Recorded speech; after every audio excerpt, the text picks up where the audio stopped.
Guy digs up ancient relic on farm, then looks closer. He smiled, thinking to himself that this was a good omen.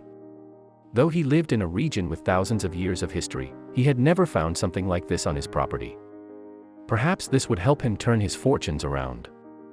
He crouched to take a better look and marveled at the strangeness of the object.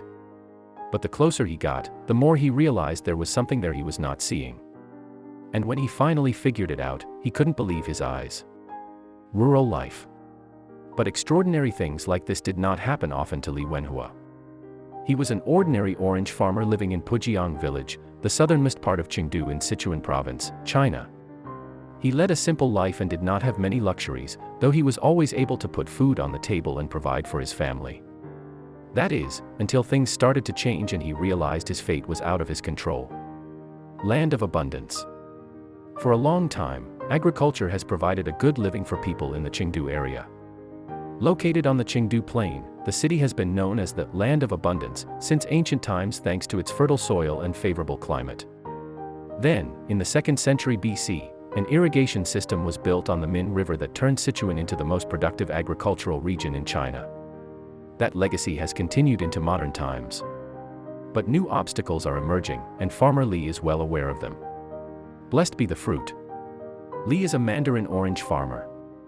Mandarin oranges are native to Southeast Asia and are extremely popular in China given that they're a symbol of good luck and offered as gifts on Chinese New Year. Demand is always high and, thanks to trade protections, the market mostly consumes domestic products. This meant that Li always had a steady income. But times are changing, and Li has slowly started to realize his livelihood is being threatened. New threats. One of the benefits of mandarin oranges is that they are hardier than most other citrus fruits and can withstand colder temperatures. This works great for Li because, despite the humid climate, Chengdu rarely gets any sunshine and winters can get quite cold. But even mandarins have their limit.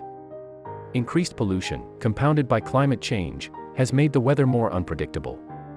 Li's trees are now more prone to frost and disease and are yielding less fruit. He had to find a way to supplement his income. Then one day, he made a serendipitous discovery. Something in the ground. One day in November, Li was walking around his orchard, clearing weeds with a hoe. All of a sudden, the tool's metal hit against something hard. He cleared the soil around it and discovered a strange object buried in the ground. It was dark and round, with radial striations and a strange marking in the middle. It looked like it could be an ancient medallion or coin, half an inch in diameter. I hit the jackpot, Li thought, and with good reason.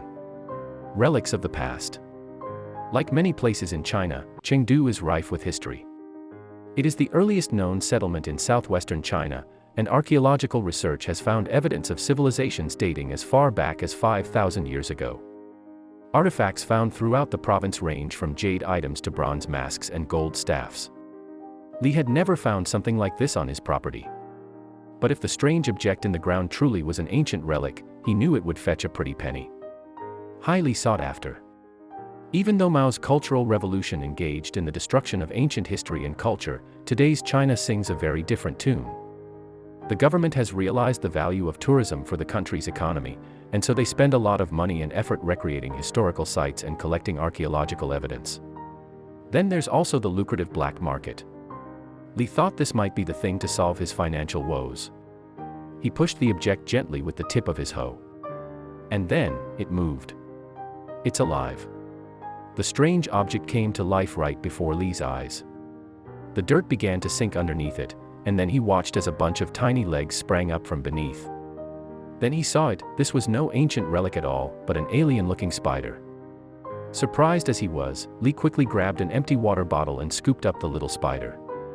Then he took it to the village, where it awed everyone who saw it. This only added to Li's intrigue. Tiny monster. Word quickly spread around the village about the strange spider that Li had found in his orchard. Every day he had people visiting his home to see this tiny monster. Realizing how unique this creature was, Li decided to search the internet to find out the exact species. And that's when things took an even more extraordinary turn. Chinese hourglass spider.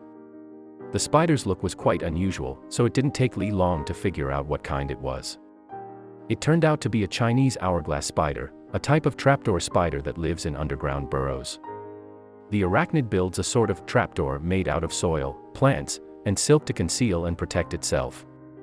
That explained why the spider's head and body were buried in the ground when Li found it. But there was something even more special about this creature. A centuries-old creature. Chinese hourglass spiders are one of the earliest documented spider species in China. They are mentioned in the Arya, an ancient book that dates back to the 5th century BC. The book is known to be the oldest surviving dictionary in China, and it perfectly describes the spider that Li found in his orchard. And as it turns out, this arachnid is as rare as it is unique. Quite elusive. Despite it having been documented so early in history, the Chinese hourglass spider was never actually seen in modern times until the year 2000, when one was found in Sichuan Province. Since then, only 5 other such spiders have been found in China, most in Zhejiang and Fujian provinces.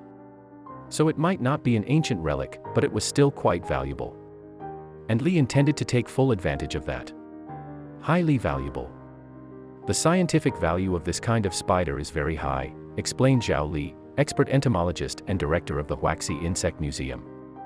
It is an absolutely rare species in Sichuan.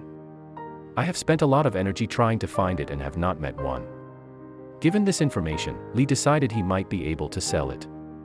And after doing some online sleuthing, he found it wouldn't be a tough sell. Expensive pet. A domesticated variety of Chinese hourglass spiders can be bought from Thailand at around 75 yuan, $11 USD. But a wild one such as the one Li found commands a much higher price tag, with some online shoppers offering up to 12,000 yuan, $1,700 USD. Li thought he might sell it as a pet, and though he intends to make good money, his first priority is to find a good home for the 8-legged creature.